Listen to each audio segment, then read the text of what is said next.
Hi guys! Are we starting? Guys, Yeah. welcome back to our channel. Merry Christmas! Happy holidays! It's New Year's Eve! Yeah. It's New Year's Eve today. As you can see, we're kind of in a different location.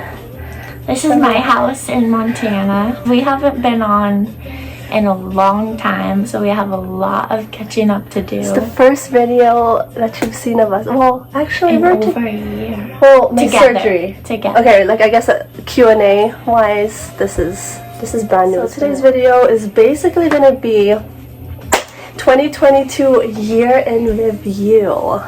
It's actually inspired by our good friend, really good friends. Well, he's like our favorite podcaster, but from his podcast, you really just connect with him and feel like you know him. And he even says that in the podcast, so it's not weird. Yeah, and But I'm pretty sure so many of you have heard of him. I mean, yeah, Shetty. Jay Shetty. If any of you haven't checked him out before or heard of him, check him out. He is so worth it. yeah, we Worth go way your back. time, worth your energy. One of his podcasts, he basically highlights just, I guess, the 7 powerful questions to ask yourself for the end of the year and to reflect on for 2022, and how you can basically build confidence for the year to come. So it's very introspective questions, a lot of critical thinking. And we're also both like kind of feeling under the weather, if you can't tell by our voices, but we're supposed to go snowboarding today. Yeah, and it's... Oh my god, she bought me a snowboard! She bought me a Wait, so are we gonna catch them up? Like, kind of what happened right now? Or... Okay, yeah. Okay, so the reason that we kind of just took a break is like, first what happened was my mom had a really bad stroke in September of 2021, and she was life flighted to Denver, and that's like a whole nother story in itself. But after that, I had to come back to Montana to help take care of her, and then she got a pulmonary embolism in her heart and lungs and her leg, and so I had to stay longer. And then she got a knee surgery in May, and I had just finally moved back to Seattle with Jen, and like we're seeing each other and we're like still together, of course, but Back to long distance. but it was really a really hard time and sad time, and Jen had her own issues with her getting her surgery, and like it was just a lot, and her parents having health issues too.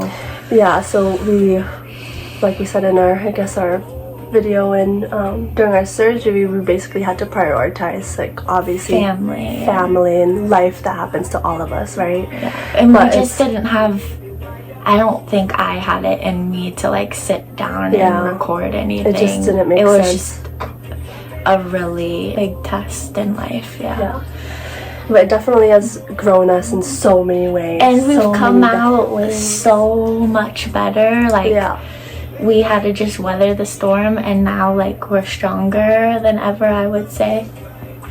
And really strong individually too. Yeah. And my mom is all good. She's great. She's if you open the door right now, she'll see her. But and she's getting her second knee done. Yeah. So that's kind of like a gist of what went on in the past year.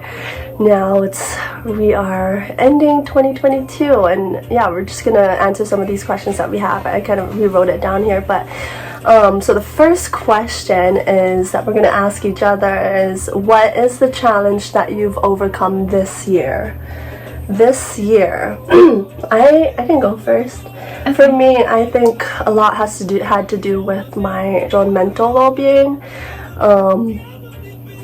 I had just started going back to therapy because I had a lot of my own issues that I needed to resolve. A lot of the things that happened in my past kind of bled into a lot of the things that were happening in my relationship, like, being able to handle and, just navigate all of our issues. Prior to therapy, I had always just been very closed off. When I'm angry or any emotion that I'm feeling, I don't like to feel it. I never like to feel it. And kind of backtracking, in 2020 I actually started therapy, but I didn't have the best situation. I kind of fell into a dark hole, went into this depressive state, was very recluse for a good year. Because her therapist was not like the best. Yeah. He just like opened it all up and made her go into her past, and like there was no really like it's a can of worms. Just there was no like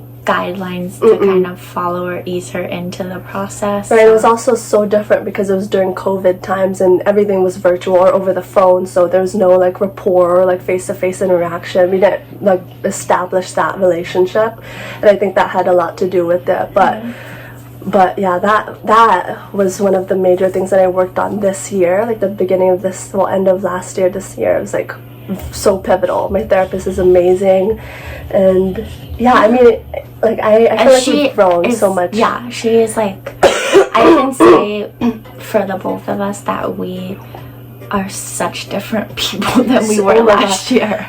Just knowing who we are and like seeing the difference that we've made in our lives together and separately. Yeah, it's crazy. But so what about you, baby? What is the challenge that you've overcome this year? I mean, I think like with my mom, that was a huge just test of what I could handle. I really think God was like threw me this huge trial that I had to overcome, because I'm an only child and I don't really have my dad in the picture. So, and my family was amazing, like so helpful. Luckily I had my girlfriend, my best friend, she came with me, and then my mom was stuck in Denver for like a month and a half, but my best friend had just moved out of her apartment in Denver and her lease wasn't up yet, and she has this like really nice apartment, so she let us stay there free. Shout out to you. And it was right by the hospital. Thank you, Jamalette. But that was just a huge thing. I was really spoiled and she did a lot for me, and this was kind of like this was my time to shine for her and you know, put her first. And it was like there was points where I couldn't do this, because you're seeing your loved one struggling so hard in the hospital, and at the same time you have to advocate for them and like put your emotions down, advocate for them, find them. I had to find her a skilled nursing. I had to find her like somewhere where her insurance was going to be able to cover the most of it. I had to arrange plans for her to come back to Montana, because the ambulance she got life flighted over there, but they wouldn't bring her back. It was also during COVID times. Yeah, so that's why she had to go to Denver. There were no beds in Washington, Idaho, Montana, and so I had to figure all of that out. And Jen and I were just like researching. Jen was working remotely. She would go down to the cafeteria and work while I would like handle stuff with a social worker. That, and then she had a pulmonary embolism. She almost died, and I drove her to the hospital, and she was like turning purple, and it was just really, really scary. But Jen and I all this time were like doing long distance, and that took a toll on us, like just because it does on any relationship. But it's just like stressful times. And so that's a huge one. Okay, number 2, what is a surprise you dealt with? Go ahead, baby, you can go first. Surprise I dealt with. Okay, so my surprise was having to go through my endometriosis surgery. There's this one, I mean, monthly I get terrible menstrual cycles, and I guess like when I'm in them, my moods and just how I react to them are just not the best. But there's this one occasion where I was scared. I was home alone. This was when we were doing long distance, I think. But right? But I knew that it was what it was. I was like, oh my gosh, you have a cyst. You have a cyst. Like, because that pain the pain was excruciating. Yeah. I just like when I was in it, I was on the floor like in fetal position, and like my parents live in the same apartment complex, just a different unit, and I'm not the type of person to ask for help, or I wasn't.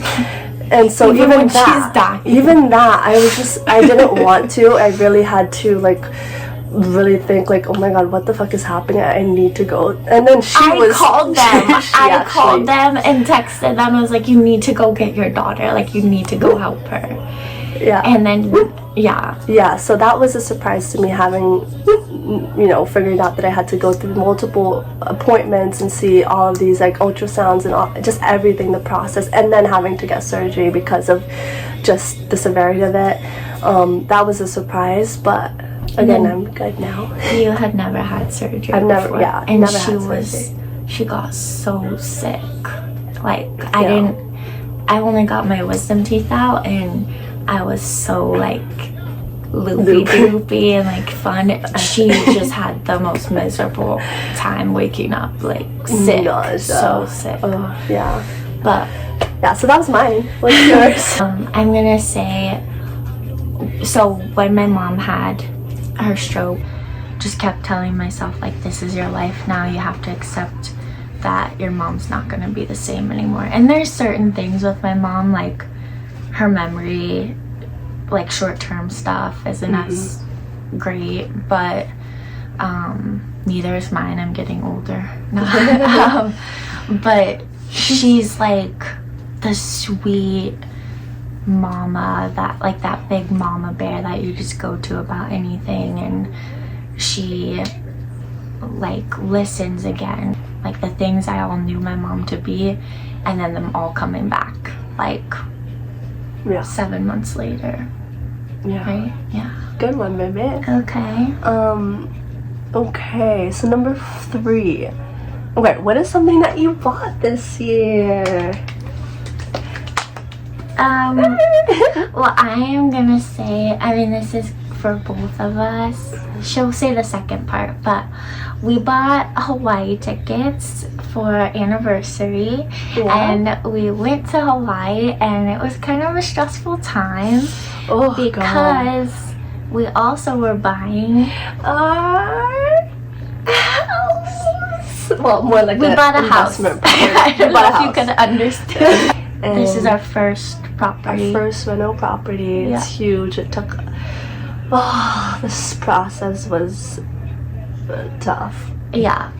Tough. When she was doing all of that, because she did a lot of like the paperwork stuff and working with the lender and our agent, and then at the same time I'm almost done with my real estate license course, and I just have a couple tests to take, and then I'll be an agent myself. Hit your girl up. Yeah. So there's many more to come, but this was our first big leap. Yeah, it's definitely a learning process and a huge learning curve with it's an ongoing thing. Like, it's not just because we got it doesn't mean it's done. Like, learning how to manage tenants, manage the house, your landlord, do our own house projects, and it's so fun. I love it. It's like honestly a dream come true. Yeah. You make my dreams come true. I'm a dream catcher. Like the more you go. Baby. Fourth question is, what's the best book/podcast you read or listened to? I'm gonna say that I'm gonna do a podcast episode, and that is with Ed Milet, my other friend. He's he's amazing. You gotta check out his show. Ed Milet show. Buy his books. It's just the power podcast if you have. But anyway, so Ed Milet show, he featured John O'Leary, and it's called How to Shift to Victor. Yes. And with John O'Leary. Oh my god. It's an amazing inspirational story. Sorry, babe. This is your. I mean, is it one of yours? Because it's definitely one of mine. But top. It was actually my number one, which is so weird because I've gone through so much different books and motivation, all of that. But we listened together in the car. we freaking bawled on my way the whole way.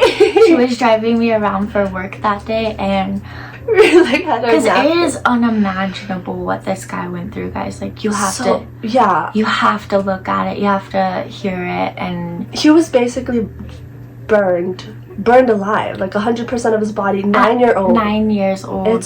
And he, like, his mom. He had to fight for his life. Yeah, and his mom. It talks about all his family members, but we won't spoil it for you. Yeah, you just have to listen. Go find out for yourself. Yeah. All right. What about yours, baby? Do you have a specific one? My favorite, I didn't do much reading this year, so I'm gonna try to work on that in 2023.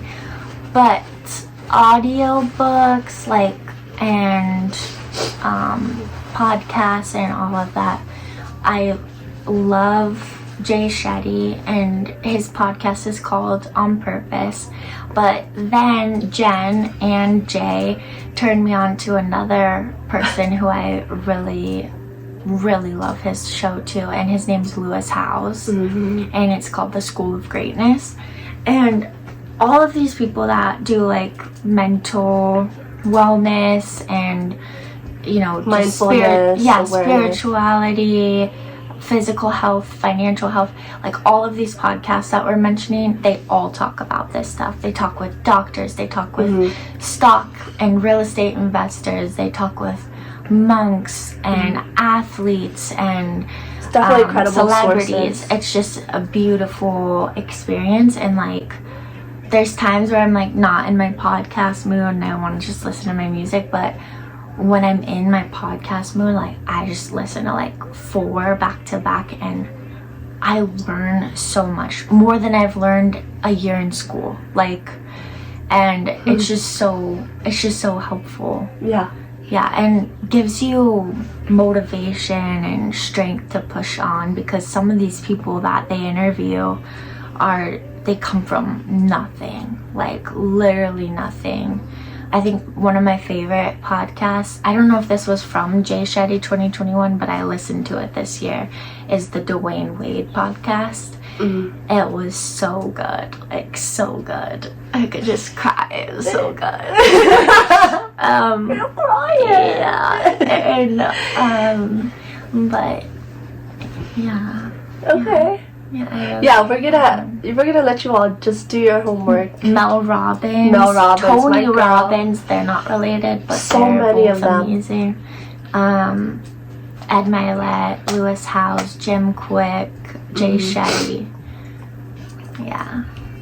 And if you guys have any recommendations, people that we don't know about, or just anybody that has helped you in your journey, let us know. That'd be cool. Okay, number 5. Mambo number 5. What are your blind spots for next year? I think for me, it's definitely the market, because we're on this like real estate journey. That's definitely something to look out for, you know, potential other investments, or